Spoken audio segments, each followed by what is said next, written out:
What is it like trying to improve on a game like Call of Duty 4? It's a hugely daunting task. You know, there's the game exploded past, you know, our wildest expectations, you know, which is a curse and a blessing at the same time, you know. There's a lot of fans out there that have supported us, you know, for going on 2 years now, so you want to make sure you deliver to them an experience that's not disappointing in any way. And, you know, us ourselves, you know, we're huge gamers, we play our own game, you know, we want to build an experience that, you know, we're proud to put our name on.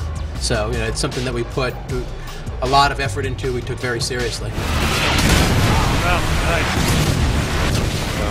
Yeah, you're on clean. The multiplayer kind of, you know, blew up. There's so many new kind of features. There's the customizable kill streaks, there's death streaks, there's more creative class, there's customization within that, there's multiple attachments, there's power-ups on the perks, you can level your perks. So there's just a ton of new features that kind of expand the experience from the last game. Copycat is great, and I have to say, I'll admit, I've used it myself a few times. We have some guys in the office that are mutants. I don't think they're human. Yeah, Copycat's great because, you know, you're kind of in this mode where you're getting trashed, and you just say, you know, I want to be on an equal playing field with that guy. Let's see what I can do. So you copy his loadout. Now, it's equal. So you know, truly, am I as good as him? Can I take him down with what he's using? Is it just his loadout that's better, or is he better? You know, it gives you a kind of a good insight into what they're doing. How do you make sure that all these things that you come up with actually end up working?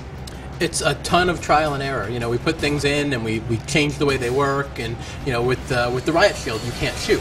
So now you can melee with it. So if you get up close to somebody, you can use it as a weapon. But you know, you are limited in what you can do. So it's really well balanced, and it is really about playing the game, going through it, trying something. We're very iterative in what we do, in both the single player and the multiplayer. But it's, you know, especially important on that multiplayer, where you want to get in there and see what works and what doesn't and what feels right. It really is a lot of kind of feeling. It's driven by feeling and driven by kind of play. We don't put vehicles in the multiplayer. It's just not the focus of what we're trying to do. We're about that infantry combat, that, you know, smaller, close, kind of tight-knit experience where you can have good funnel points and have good flows through the map. You know, a vehicle game, you know, while it can be fun, it's not what we're trying to do. It changes kind of the dynamic of the game. Think you'll ever do that? Anything's possible.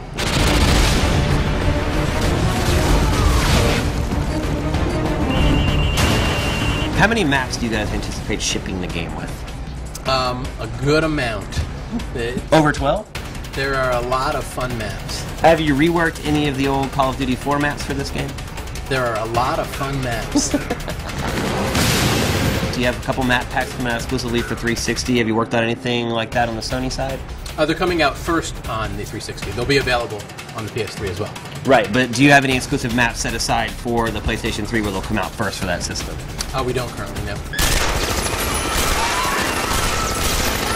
We're trying not to flood, you know, the market with media. We want there to be, you know, less things out there, but of better quality. So, you know, we want you to, anything you look at, it's not confusing. There's not 100 different versions of 100 different videos. It's just, you know, here's what the game is. You know, we have a few things out there that really explain what this game is and let people look at it and get the game. We want to make enough information that you see the game, you realize it's good, you want to play it, but not, you know, it doesn't ruin those story moments, you know, from the game. We really put a lot into the story and an extension of Modern Warfare. This really is the first time we've done a sequel. So we want that story to be, you know, pristine as possible to the players.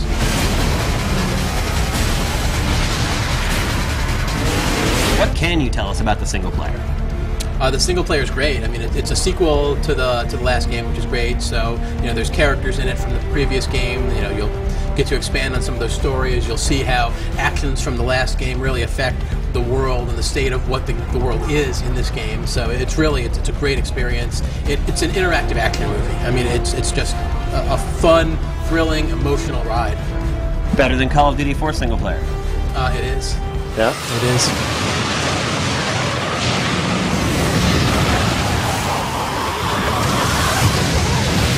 This event's been sponsored by Xbox 360. They showed their bundle today. Are you guys doing anything special with the PlayStation 3 version of the game? We do not have a special bundle for PS3 now. You know, Microsoft came to us with this opportunity on the 360, and you know, we loved it.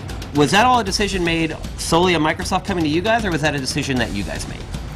We've partnered with Microsoft for, you know, various things, and you know, for the press conference at E3, for the hardware bundle, so they've just been a great partner to us, and that's how it worked out. Demo in the works? Right now we're working on kind of the last bug fixing, tweaking, tuning. So we'll see once we get from there. Kind of where we end up. What do you have to say to those people that are so dedicated to this franchise? I think they will be blown away with what they get in Modern Warfare 2, so they should not be scared to come over.